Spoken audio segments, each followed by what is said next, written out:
आज के national prime time report में आप ये समझेंगे और देखेंगे कि कांग्रेस और समाजवादी पार्टी कितनी कमजोर है। आज आप देखेंगे कि कांग्रेस के जो कार्यकर्ता हैं और जो समाजवादी पार्टी के कार्यकर्ता हैं वो कितने असहज, कमजोर और घुटनों पर बैठे हुए हैं। इनमें जितना भी जोर है आपस में दिखाने का जोर है, लेकिन ये कभी एक होकर भाजपा के खिलाफ नहीं लड़ सकते। आज की इस रिपोर्ट में मैं आपको ये समझाऊंगा कि आम आदमी पार्टी हो, कांग्रेस हो या अखिलेश यादव की पार्टी, ये दो रुपल्ली भाजपा के आईटी सेल के जानवरों से भी बुरी तरह से हार जाते हैं। जी हाँ, जो भाजपा के पालतू हैं, जो 2 रुपए में ट्वीट, रीट्वीट और ट्रेंड चलाते हैं, ये कांग्रेस और ये अखिलेश यादव की पार्टी उन तक का कुछ उखाड़ नहीं पाती, तो देश का ये क्या ही भला करेगी। बड़े अफसोस के साथ मुझे न चाहते हुए भी ये सच आपको दिखाना और बताना पड़ रहा है। 21 मई 2025 का दिन आया, राजीव गांधी की जयंती यानी उनकी शहादत का दिन जब आया तो पूरी दुनिया ने उन्हें याद किया। लेकिन जिनको राहुल गांधी, जिनको कांग्रेस से नफरत है, अंग्रेजों के गुलाम हैं, उनके सीनों पर सांप लौट गया। कई तरह के वीडियो राहुल गांधी के शेयर किए गए। कितने अफसोस की बात है कि एक बेटा अपने बाप के मरण दिन पर उनकी समाधि पर जाता है, उस पर भी उस औलाद को ट्रोल किया जाता है। सही बात है, ट्रोल कर भी वो रहे हैं जिसके अब्बा के अब्बा का कुछ पता नहीं है, जिन लोगों के फाफा के बाप का कुछ नहीं पता, जिसने अपनी बीवी को छोड़ दिया, जिसके कोई बच्चे नहीं, उनके चाहने वाले एक बेटे को ट्रोल करने लगे। यहां तक भी ठीक था, गंदी राजनीति भाजपा खेलने में सबसे आगे रहती है, तो ये तो राहुल गांधी भी समझ रहे हैं कि इस तरह की बातें तो आम हैं भाजपाइयों के द्वारा। लेकिन ये देखिए, अरुण नाम का एक पालतू भाजपा का कटकना कुत्ता है, अरुण यादव @अरुण कोसली लिखता है। ये कल का ट्वीट है जिस दिन राजीव गांधी की बरसी मनाई जा रही थी। आज के दिन राजू को पेल दिया गया था। राजू के जीवन की सबसे बड़ी उपलब्धि ये थी कि वो इटली से नचनिया सोनी भौजी लाया था। उससे भी बड़ी उपलब्धि ये थी, सोनी के मजे सबने लिए। ग्वालियर के राजा से लेकर कवातोची और अहमद पटेल, बस बेचारा राजू को कभी मजे नहीं दिए सोनी ने। देश ये बलिदान याद रखेगा। माल लाओ और दूसरों को मजे के लिए दे दो। बहुत त्यागी था बेचारा। ध्यान दीजिए दोस्तों, मैं यहाँ एक्सप्लेन नहीं करूंगा, हिंदुस्तान का बच्चा बच्चा समझ सकता है कि इस ट्वीट में किसको क्या क्या और किस लेवल पर गिरकर, जितना इनका बाप फाफा गिरता है उससे ज्यादा ये गिरकर ये ट्वीट किया गया है। इतना ही नहीं, अगला ट्वीट देखिए। अरुण यादव भजपिल्ला लिखता है, मोहम्मद यूनुस इंदिरा गांधी उर्फ मेमुना बेगम का दूसरा अघोषित पति था। वह संजय गांधी का असली पिता था। यह गुप्त निकाह था। उसी यूनुस ने संजय की मेनका के साथ शादी के समय ससुर का रोल किया था और अड़ गया था कि बारात मेरे घर से निकलेगी। जब संजय को यह पता चला कि उसका बाप कौन है, आगे की बात मैं नहीं बोलूंगा।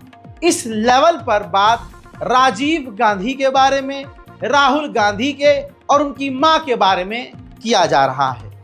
कमाल यह है कि इस 2 ट्वीट को देखकर आपका दिल भी जल उठा होगा, लेकिन कांग्रेस कुछ उखाड़ नहीं पा रही है। बात करें दूसरी पार्टी की, तो मोदी सरकार का ये भजपिल्ला है, तो जाहिर सी बात है विपक्ष की तमाम पार्टियों को गरियाएगा ही, भौंकेगा ही।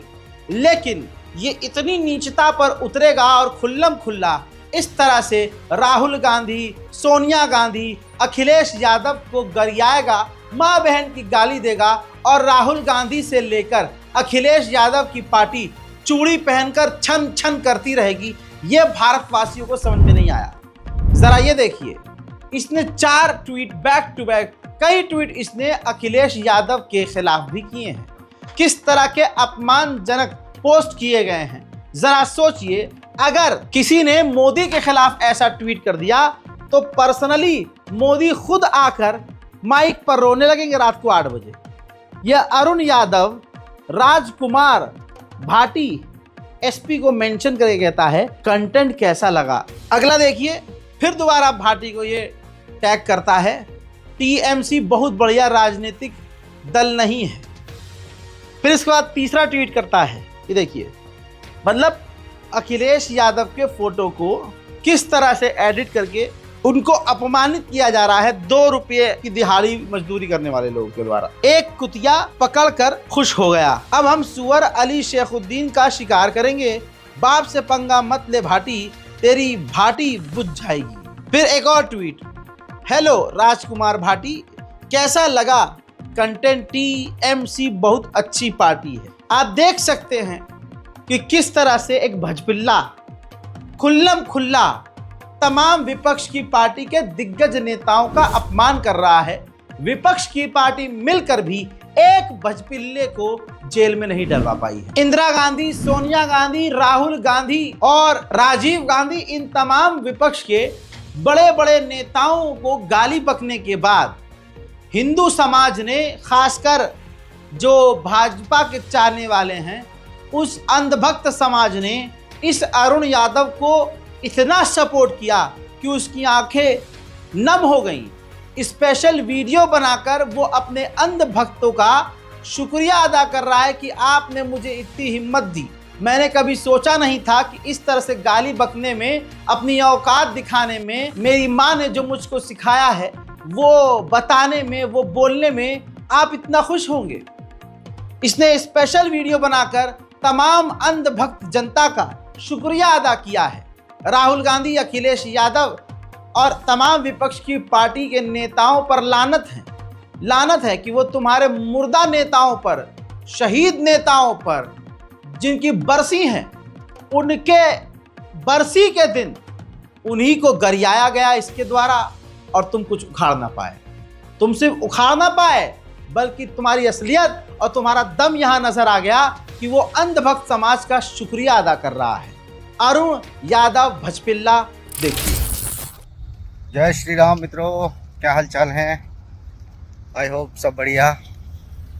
आपने आज बहुत ही शानदार सपोर्ट किया। मुझे नहीं पता था कि इतने सारे सनातनी भाई बहन दिल की गहराइयों से मुझे इतना प्यार करते हैं, मेरा इतना सपोर्ट करते हैं। और आप लोगों ने जो किया, मेरे चेहरे पे यूजुअली आप लोगों को स्माइल नहीं दिखती है, but seriously I am very happy from inside. अंदर से बड़ी खुशी हो रही है। और seriously I never expected this kind of support for a small person, एक छोटा सा इंसान जो सिर्फ अपने विचार और अपनी लिखने की थोड़ी सी अलग सी स्टाइल से आज आप लोगों ने मुझे इतना प्यार दे दिया कि मैं पता नहीं किस तरह आपके इन एहसान का बदला चुका पाऊंगा। सीरियसली तो देखिए, गलत भाषा का, गलत चीज़ों का मैं समर्थन नहीं करता, बट हमारे माननीय प्रधानमंत्री जी और आदरणीय योगी जी के बारे में भी ये लोग इतना गलत सलत बोलते हैं, उनके बारे में कितना गंदा गंदा बोलते हैं, उनके परिवार तक को टारगेट करते हैं। तो ये बात बर्दाश्त नहीं होती, किसी भी सनातनी से बर्दाश्त नहीं होती। इन लोगों को, मोदी जी को, योगी जी को ना, इनको अपने परिवार में, अपने भाई को, अपने परिवार में अपनी बहन को, अपने बच्चों को आगे, इनके तो बच्चे तो हैं ही नहीं, इनको कोई अपने परिवार से किसी को आगे बढ़ाना है क्या? है मोदी जी का परिवार है, वो एक आम जिंदगी जीता है, आम इंसानों की तरह रहता है। योगी जी का परिवार है, उनकी बहन, उनका भाई फौज में है, उनकी बहन अपना बेचारी दुकान खोल के अपना गुजारा करती है। क्या ये बाकी पार्टियों की तरह, परिवारवादी पार्टियों की तरह, क्या योगी जी और मोदी जी चाहे तो अपने परिवार को सभी सुख सुविधाएं नहीं दे सकते? बिल्कुल दे सकते हैं, बट नहीं, उनके लिए पूरा हिंदू समाज, पूरा देश ही उनका परिवार है। एक अकेला कितना बेशरम है, एक अकेला कितना बेहया है, एक अकेला कितना बगैरत है, एक अकेला कितना घटिया है, एक अकेला कितना जलील है, एक अकेला कितना गंद है, आप सोच नहीं सकते। एक अकेला पूरे देश का सबसे बड़ा गंद बन चुका है।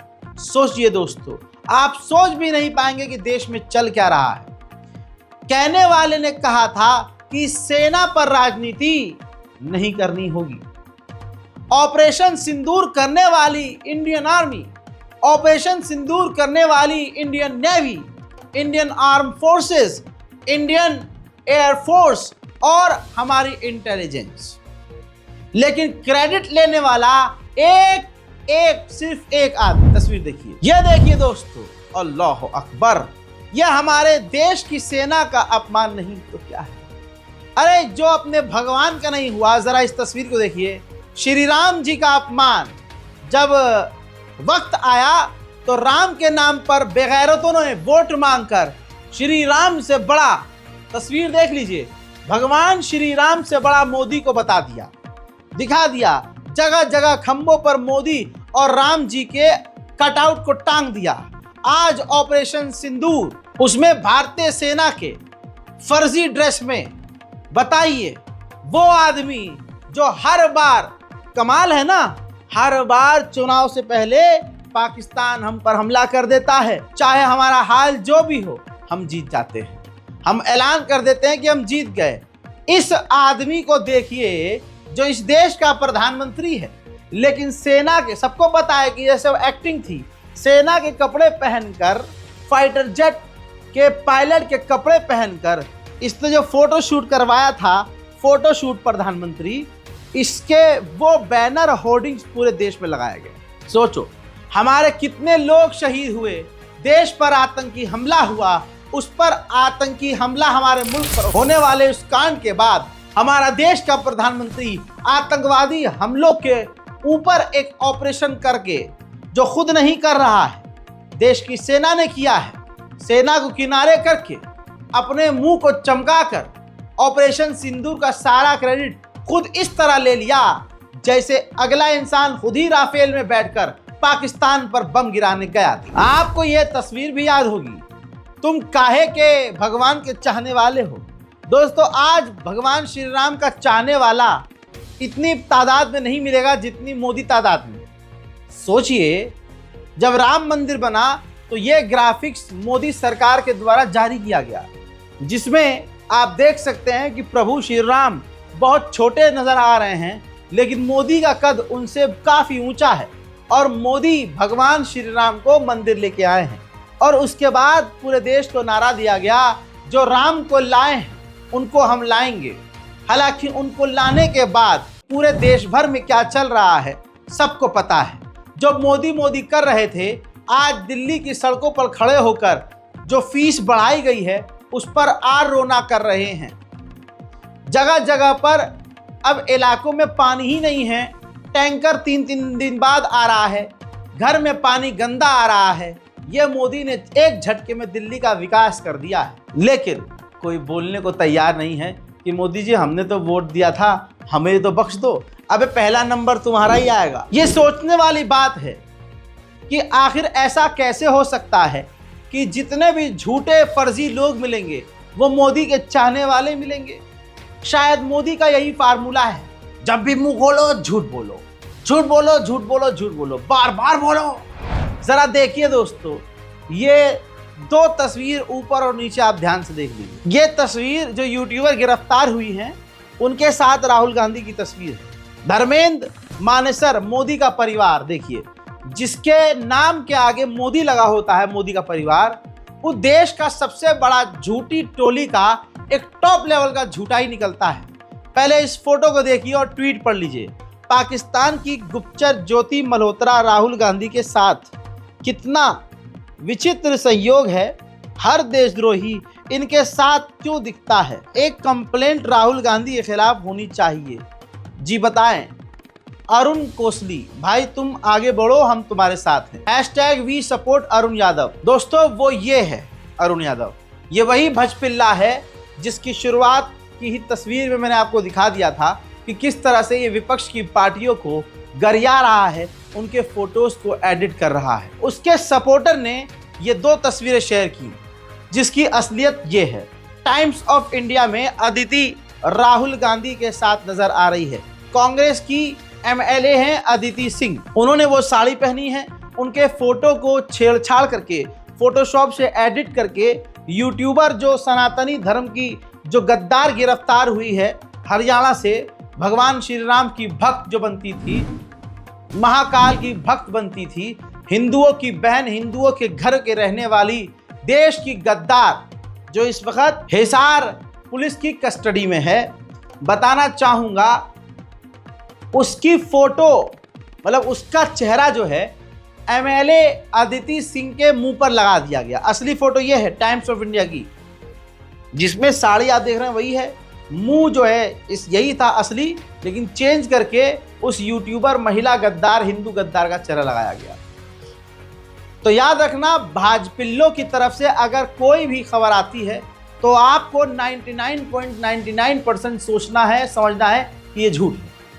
जब तक कोई सबूत पुख्ता ना आ जाए भजपिल्लियों के बारे में, तब तक आपको विश्वास नहीं करना है, क्योंकि भजपिल्ला आपसे कभी सच नहीं बोलता। आज ये पूरी दुनिया जान ले, भारत का बहुसंख्यक समाज का तबका मुसलमानों से हर तरह से नफरत करता है, और अगर वो खासकर भाजपा की तरफ हो और मोदी का फैन हो, तो ऐसे में वो महिला हो या पुरुष, उसको मौका मिलेगा तो मुसलमानों की जिंदा खाल नोच लेगा। महिला हो, हिंदू हो, कोई और हो, बच्चा हो, जवान हो, अगर वो भाजपाई है तो वो किसी से प्यार नहीं करेगा, उसके अंदर एक हैवान होगा, वो कभी भी सच कबूल नहीं करेगा, जिंदगी उसकी झूठ पर टिकी होगी। लेकिन दोस्तों, ये अकाउंट देख लीजिए, इस अकाउंट को देखिए, ये भी भजपिल्ली है, दीपिका नारायण भारद्वाज।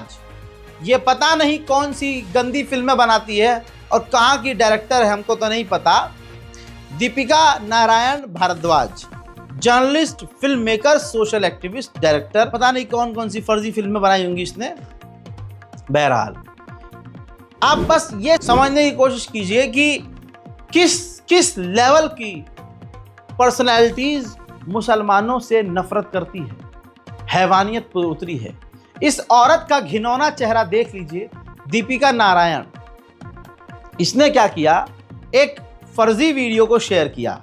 उसमें जो एक एडिटेड वीडियो है, स्क्रिप्टेड वीडियो है, वो वीडियो बनाया भी इसलिए गया था, स्क्रिप्ट करके अपलोड इसलिए किया गया था कि मुसलमान ही बदनाम। उस फेक वीडियो को, स्क्रिप्टेड वीडियो को शेयर करके दीपिका नारायण लिखती है कि जब पति ने 22 साल की लड़की को तलाक दे दिया और हलाला उसके ससुर के साथ करवाया गया, तो हस्बैंड ने कहा कि अब हलाला हो गया है, अब मुझसे शादी करो। लेकिन उस 22 साल की लड़की ने अपने पति के साथ जाने से मना कर दिया और 60 साल के ससुर के साथ रहने को तैयार हो गई। बॉब कीप ऑन पैरोटिंग, ये अल्लाह का कानून है, अल्लाह का कानून। हजरात, जिस तरह से इस सुअर की औलाद ने अल्लाह के नाम का इस्तेमाल करके एक फेक वीडियो, जिसका मकसद ही ये था कि मुसलमानों को बदनाम किया जाए, इसने उसको शेयर किया। अब ये ट्वीट देखिए, जब इस दीपिका भारद्वाज के असली बाप मोहम्मद जुबैर ने इसकी तमाम फेक वीडियो को नंगा कर दिया और दिखा दिया कि वीडियो के कई पार्ट में लिखा गया है कि वीडियो स्क्रिप्टेड है और एंटरटेनमेंट पर्पस से है। जब ये शेयर किया और एक्सपोज किया, तो खुद मोहम्मद जुबैर ने लिखा कि so called men's right activist Deepika Bhardwaj shared a scripted video making fun of Muslim community. यानी मोहम्मद जुबैर ने दीपिका भारद्वाज की औकात खोल डाली। ऐसे दीपिका भारद्वाज जैसे कितनी पर्सनैलिटीज भारत के अंदर हैं जो मुसलमानों से बेइंतहा नफरत करते हैं। जब इनसे पूछ लो कि भाई तुम शिवलिंग की पूजा करते हो, क्यों करते हो, जब इनसे पूछ लो कि भैया पांडव कैसे पैदा हुए थे, जब इनसे पूछ लो कि नियो क्या है, जब इनसे पूछ लो कि भाई वो थे एक बहुत बड़े देवता, उन्होंने अपनी पुत्री के साथ शादी कर ली थी, ये तमाम हिंदू किताबों में है, जरा इस पर टिप्पणी करेंगे, तो दोस्तों इनको बुरा लग जाता है। ये तुरंत रोना शुरू कर देते हैं, FIR करो इस पे, FIR करो, ये क्यों पूछ लिया, ले FIR करो। तो इनकी हालत ऐसी हो जाती है। लेकिन मुसलमान को कुछ पता हो तब ना पूछे, कोई हमसे पूछ के देखे, एक झटके में नाड़ा खींचेंगे, नंगे हो जाओगे नंगे। हजरात, ये भारत एक खूबसूरत देश है, यहाँ कई तरह की मानने वाले लोग रहते हैं। ऐसे में इनको लगता है कि हम दूसरे पर उंगली उठाएंगे तो हमारे धर्म में कोई सवाल नहीं है। सवाल इतने हैं कि जवाब देता बनेगा नहीं। लेकिन दोस्तों, ये तो मुसलमानों की शराफत है कि ये कुछ भी कर रहे हैं, हम खामोश रहे हैं। लेकिन ये मुसलमानों की बेगैरती है, जब हुजूर पाक सल्लल्लाहु अलैहि वसल्लम तक बात आती है तब हमें चुप नहीं रहना चाहिए, तब तो लीगल एक्शन लेना चाहिए, सड़क पर उतरना चाहिए। लेकिन मुसलमान खामोश रहता है। इस वजह से ऐसे कुत्ते की नस्लें मुसलमानों के पैगंबर और इस्लाम पर टिप्पणी करते हैं। दीपिका भारद्वाज को जैसे ही मोहम्मद जुबैर ने नंगा किया, सवाल पहले ही आ गए थे, सच्चाई पहले ही आ गई थी। ऐसे बहुत सारे हिंदू भाइयों ने फैक्ट सामने रख दिया कि ये स्क्रिप्टेड वीडियो है। लेकिन जब मोहम्मद जुबैर ने अपना जुबैरपना दिखाया तो दीपिका भारद्वाज ने तुरंत संघियों की तरह उस ट्वीट को डिलीट कर दिया और ऐसे बन गई जैसे उसने कुछ किया ही नहीं है। लेकिन आपकी स्क्रीन पे जो चीज़ अब नज़र आ रही है, ये मोहम्मद जुबैर ने आर्काइव लिंक इनका शेयर कर दिया है। ये आर्काइव का स्क्रीनशॉट दिखा रहा हूँ। इनको लग रहा है कि इन्होंने डिलीट कर दिया तो दुनिया भूल जाएगी, किसी को पता ही नहीं चलेगा कि इन्होंने लिखा क्या।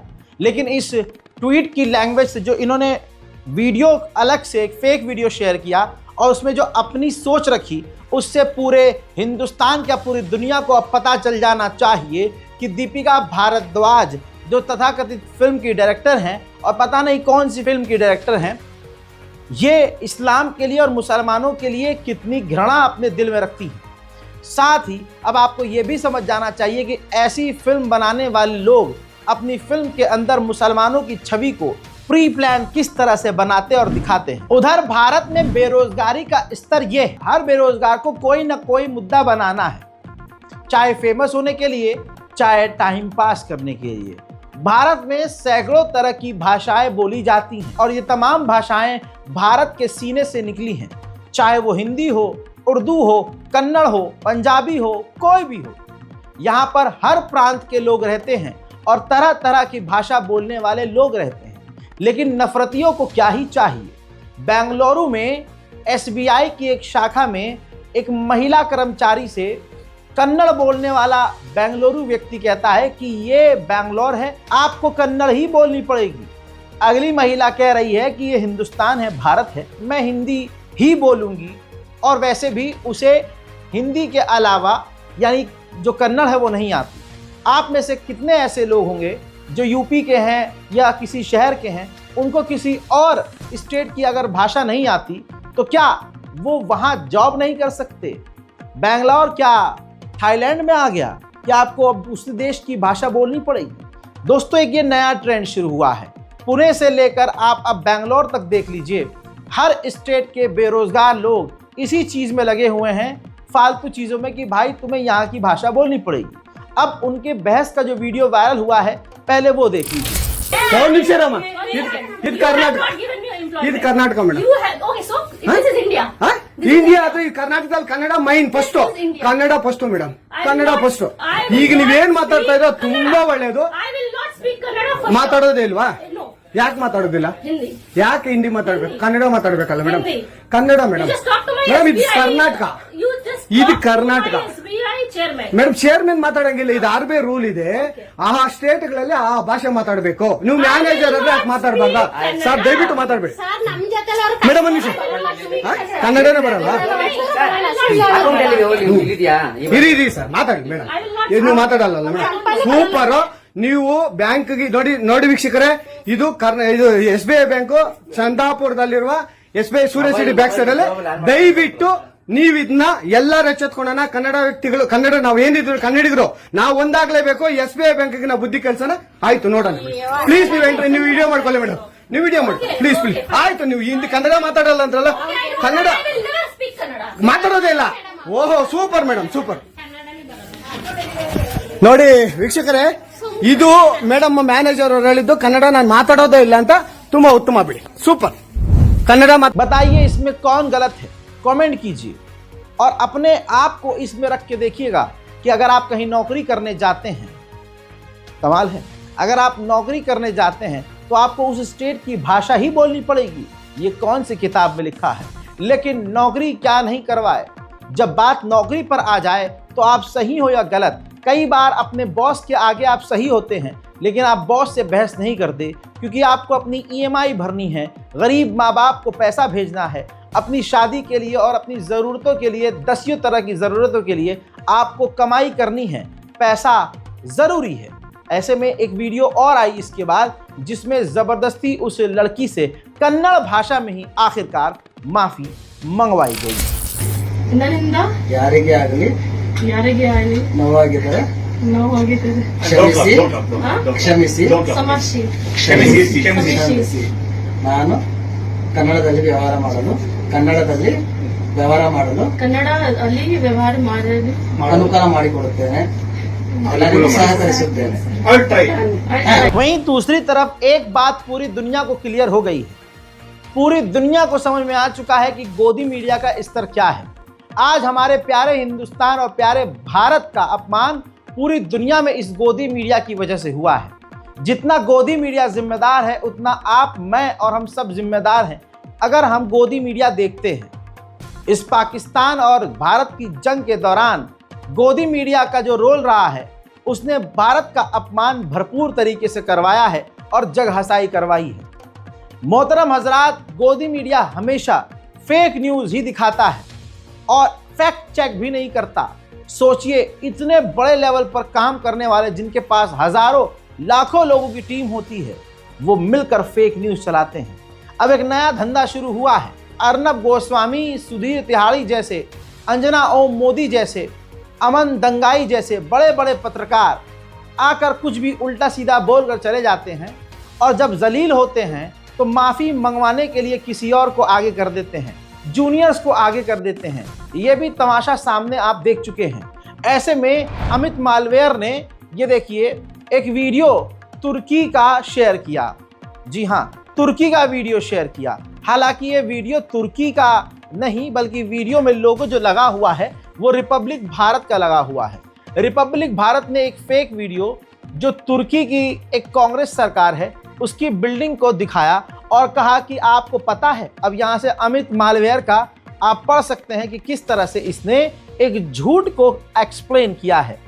कहता है कि कांग्रेस पार्टी रजिस्टर्ड है तुर्की के अंदर। क्या आपको पता है? क्या राहुल गांधी एक्सप्लेन कर सकते हैं? आगे पढ़ने से पहले बता दूं, इस वीडियो के अंदर जो रिपब्लिक भारत ने बिल्डिंग दिखाई है वो कांग्रेस की, भारतीय कांग्रेस की नहीं बल्कि इस्तांबुल में तुर्की में एक जो कांग्रेस पार्टी है उस पार्टी का ये दफ्तर है। जब पूरी तरह से जग हसाई एक बार फिर से हुई तो रिपब्लिक भारत ने, जी हाँ देखिए, रिपब्लिक भारत ने माफ़ी वीर के नक्शे कदम पर चलते हुए माफ़ी मांगी।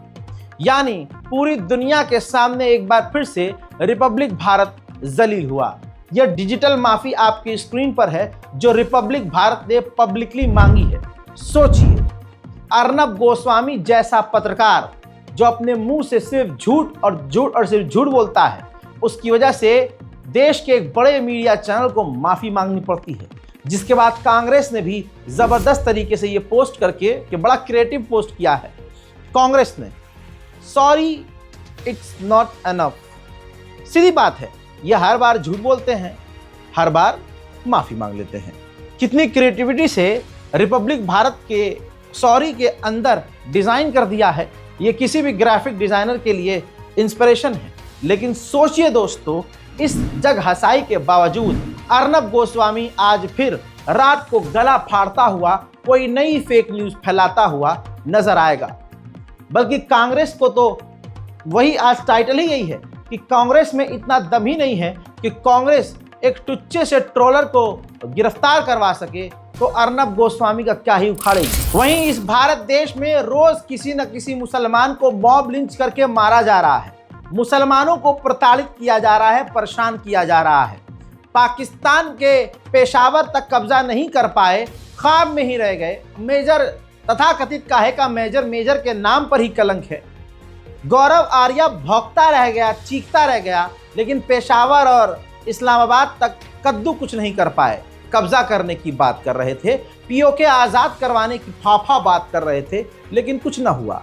ऐसे में अब उसकी फ्रस्ट्रेशन भारत के हिंदू मुसलमानों पर निकाल रहे हैं। ये बहुत अफसोस, सद अफसोस की बात है।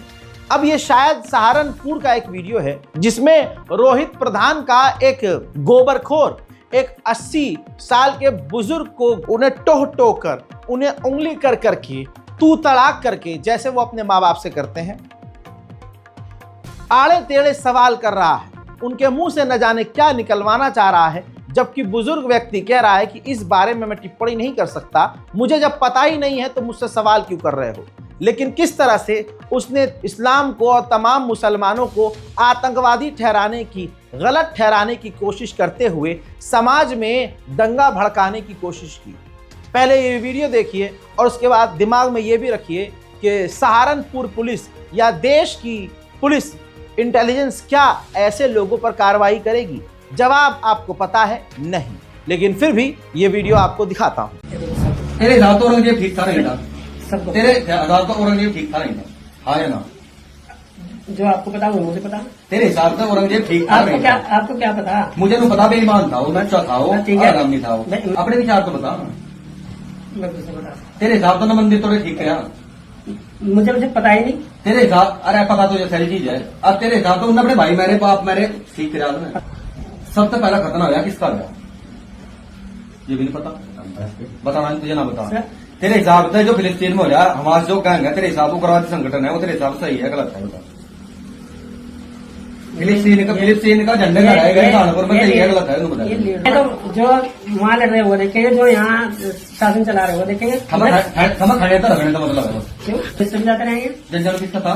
तो सबका एक परिवार मरना लगती है जो हम मैंने देखा है। बोले तो आर्मी देखते हैं या पाकिस्तान देखते हैं, आर्मी देखते हैं, हमको मतलब नहीं भाई तो सरकार देखती है। हम वो क्यों आया, क्या हुआ कि सरकार का हौसला भी इतना भी बढ़ाओगे जी? आप खाओ कम तरह के सारा तरीके जो देश था वो सारा खा लिया, तब पाकिस्तान को नहीं गए? फिर जब पाकिस्तान वालों की इतनी चिंता है तो पाकिस्तान को नहीं गए?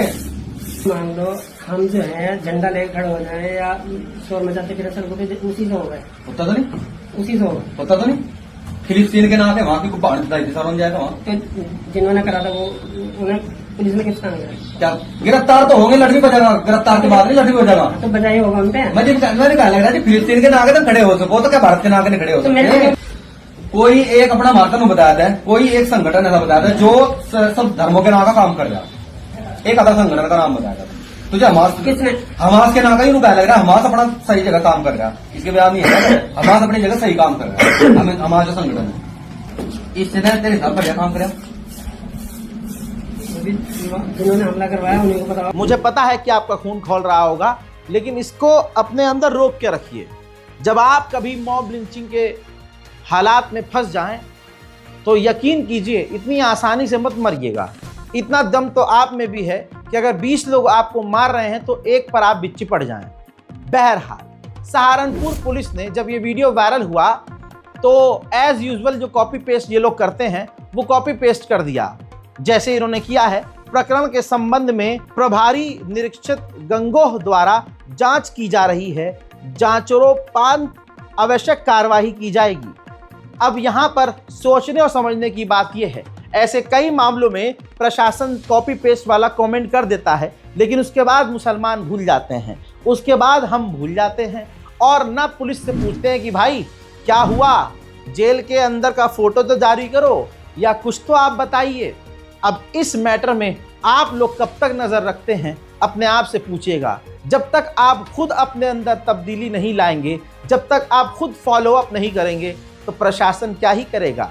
जैसे वो हमारी गलती न होने पर भी हमारे पीछे पड़कर जेल में हमें डलवा देते हैं, तब तक सवाल प्रशासन से करते हैं जब तक मुसलमान बंद नहीं हो जाता।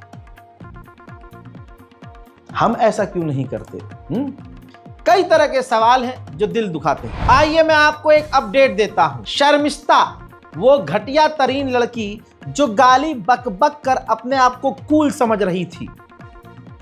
शायद ही हिंदुस्तान में कोई ऐसे माँ बाप हों जिनकी बेटी गाली माँ बहन की, और घटिया तरीन ऐसी गालियां जो लौंडे तक नहीं बकते, वो गाली बक कर अपनी बेटी के मुंह से खुश हो रहे हैं। उन माँ बाप को छोड़कर जो गालियां बक कर लड़कियां और अपने जिस्म का प्रदर्शन करके पैसा कमाकर माँ बाप का मुंह बंद कर देते हैं। पैसा है ही बहुत मादरजात चीज। बहरहाल खबर यह है कि अरेस्ट शर्मिस्ता चलाया गया था हैशटैग, और ये फंस इसलिए गई क्योंकि जो जेन्युइन हिंदू हैं उन्होंने इसका साथ नहीं दिया। मैं वो वीडियो नहीं दिखाऊंगा जिसमें ये अपने भगवान को भी गाली बक रही है मजाक मजाक में। खैर, हुजूर पाक सल्लल्लाहु अलैहि वसल्लम पर टिप्पणी करने वाली युवती गिरफ्तार हो, इसकी मांग उठाई गई, मांग की गई। अब मामला यह है कि पुणे से एफआईआर हो चुकी है। धारा 196, 1A, 299, 353, 2 BNS के तहत दोस्तों कहा यह जा रहा है कि ये वेस्ट बंगाल कलकत्ता में रहने वाली लड़की है। उधर अब शर्मिस्ता ने वही गेम खेला है जिस पर एक पूरी फिल्म पीके आपको याद आ जाएगी। जैसे ही इसके पिछवाड़े में एफआईआर की मिसाइल घुसी, इसके तमाम छेद बंद हो गए। इसने तमाम छेद टाइट करते हुए सबसे पहले अपनी डीपी हटाई। ध्यान से देखिए, सबसे पहले इसने ट्विटर से अपनी डीपी हटाई, और जैसे आमिर खान पीके में करता था कि उड़ता हुआ जब थप्पड़ आता था तो सबसे पहले वो भगवानों की तस्वीर, देवताओं की तस्वीर गाल पर लगा लेता था। अब ऐसे में देखिए इसने भी वही खेल खेला है। तुरंत इसने डीपी चेंज करी और फिर बैनर पर भारत का प्यारा तिरंगा लगा लिया। अब उसके बाद इसने ट्वीट करना बंद किया।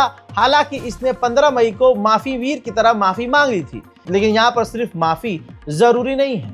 फिर इसने देखिए, फिर जब हमने रिसर्च किया इसके अकाउंट पर तो हमने देखा कि ये तो मोदी भक्त है, और मोदी जी की आड़ लेकर ये गालियां बकते हुए अश्लील और घटिया तरीन। अगर आपका देश का कोई दुश्मन है, आपका दुश्मन है, तो आप एक लिमिट में ही चीजें बोल सकते हो।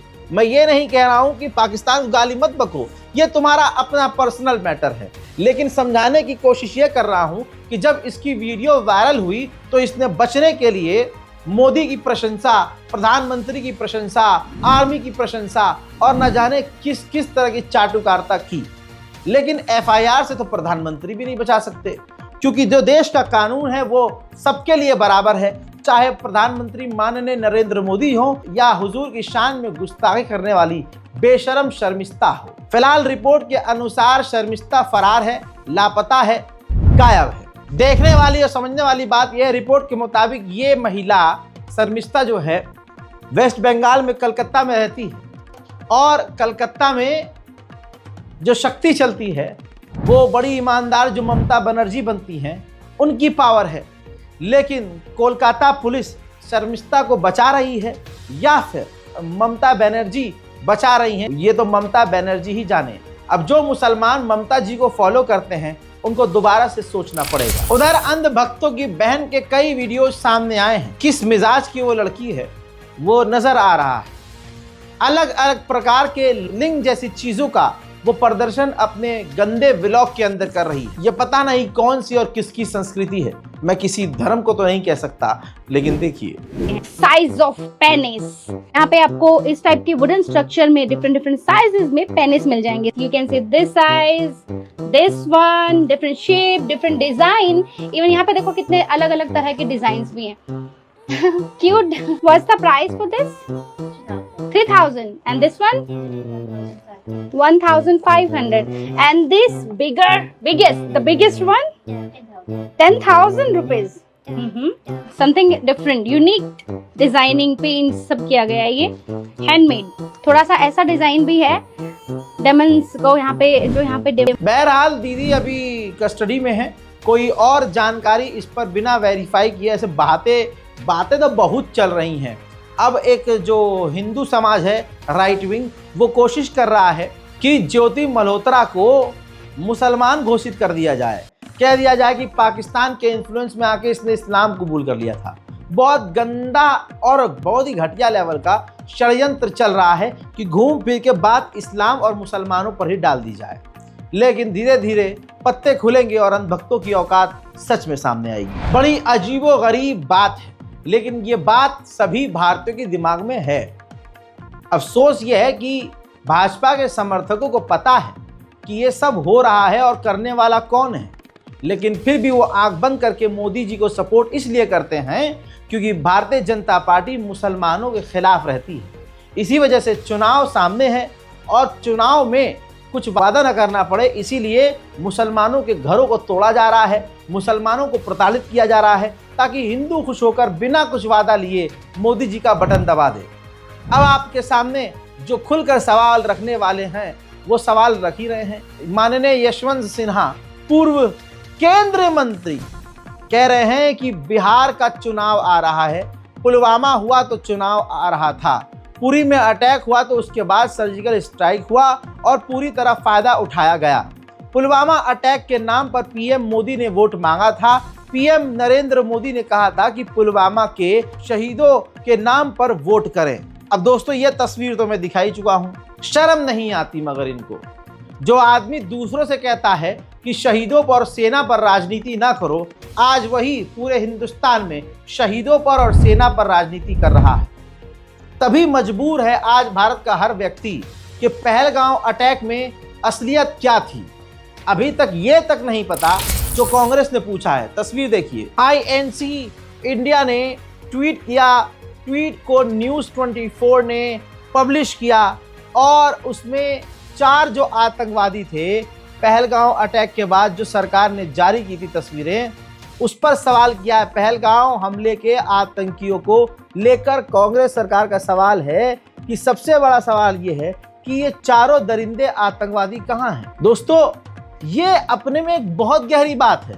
भारत के पत्रकार, यूट्यूबर्स ये सवाल डर के मारे नहीं कर रहे थे, लेकिन कांग्रेस ने पूछा है कि बताइए आपने आतंकवादियों को मारा, मिटाया, तो ये चारों आतंकवादी गए कहाँ? इसकी जानकारी आपने खुद भारतवासियों को क्यों नहीं दी? दोस्तों जिस तरह से ऑपरेशन सिंदूर का बैनर लगवाकर, यहाँ पर स्टिकर लगवाकर भारतीय जनता पार्टी सेना का इस्तेमाल कर रही है, सेना पर राजनीति कर रही है, ये साफ दिखा रहा है कि पहलगांव के पीछे की सच्चाई कहीं खतरनाक तो नहीं है, कुछ और तो नहीं है। यह अपने में ही सवाल है और ये कांग्रेस बार बार पूछ रही है, लेकिन भारतीय जनता पार्टी जवाब नहीं दे रही है। वहीं दूसरी तरफ भारत के मुसलमानों से मोदी सरकार ने इतनी ज़्यादा नफरत फैला दी है कि अब बच्चों के साथ भी, ऑब्वियसली कोई नई बात नहीं है, हिंदू मुसलमान हो रहा है। मुसलमान होने पर पुणे में, महाराष्ट्र में एक बच्ची को एडमिशन नहीं दिया गया। गुनाह ये था कि वो मुसलमान थी। जब बच्ची की मां ने पूछताछ की तो पता चला कि स्कूल की प्रिंसिपल जो आर्या है, लीजिए आपकी स्क्रीन पर जी सलाम डिजिटल मीडिया का सोर्स दिखा रहा हूं।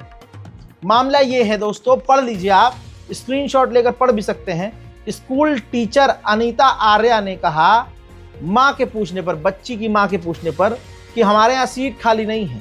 जब लड़की की मां ने पूछताछ किया तो पता चला कि स्कूल के सचिव राजेश लालवानी और प्रिंसिपल सिमरन ज्ञानचंदानी ने वर्बली रूप से ये कहा था, मुंह से कहा था कि स्कूल में मुस्लिम समुदाय की लड़कियों को एडमिशन नहीं दिया जाएगा। अब मां ने जब सवाल किया तो बहसमबाजी हुई, पुलिस केस हुआ। अब फाइनल बात यह है कि पुलिस ने केस दर्ज कर लिया है और प्रिंसिपल साहिबा को जेल की हवा खानी पड़ सकती है। दोस्तों देश भर की खबरें हैं तो उत्तर प्रदेश की भी खबर जरूरी है। उत्तर प्रदेश, हमारे प्यारे उत्तर प्रदेश में खुशियों की लहर है। लोग उत्सव की तैयारी कर रहे हैं। विकास इतना ज़्यादा आगे बढ़ चुका है कि अब हमारे ही कंट्रोल में नहीं है। अखबार आपके सामने है, टाइटल आपके सामने है, तैयारी कीजिए। मैंने तो पटाखे ला कर रख लिए हैं। आप भी अपने यूपी में विकास से खुश हैं तो भाई जश्न मनाना पड़ेगा। कॉरपोरेशन ने नियामक आयोग में ब्यौरा देकर घाटा सहने से हाथ खड़े कर दिए हैं। यूपी में बिजली की दरें 30% बढ़ाने की तैयारी, यानी बिजली अब हमारे यूपी में 30% बढ़ जाएगी। 30% बिजली महंगी हो जाएगी भाई। अब ये एक पैराग्राफ में पढ़ देता हूं, जानिए कितना बढ़ेगा बोझ। नियामक आयोग प्रस्ताव स्वीकार करता है तो उपभोक्ताओं पर हर महीना कम से कम 600 रुपये का बोझ बढ़ेगा। आय हाय, मजा ही आ गया। अब भाई तैयार हो जाओ, मिनिमम हम जो यूपी में रहते हैं हर घर में 4 से 5 हज़ार का बिल बड़े ही आराम से आएगा। 30% बिजली महंगी हो गई है। बल्ले बल्ले करो, उत्तर प्रदेश में जश्न का माहौल है। दिल्ली में तो विकास हो गया है, अब बारी है उत्तर प्रदेश की। ये हमारे भारत की तस्वीर है, ये भारत के हालात हैं। सोचिए, समझिए और ध्यान दीजिए दिमाग पर कि हमारे मुल्क में क्या हो रहा है। हजरात, इसी के साथ इस नेशनल प्राइम टाइम का यहीं समापन। मैं हूं रजा और आप देख रहे थे रजाग्राफी अनस्क्रिप्टेड। जय हिंद।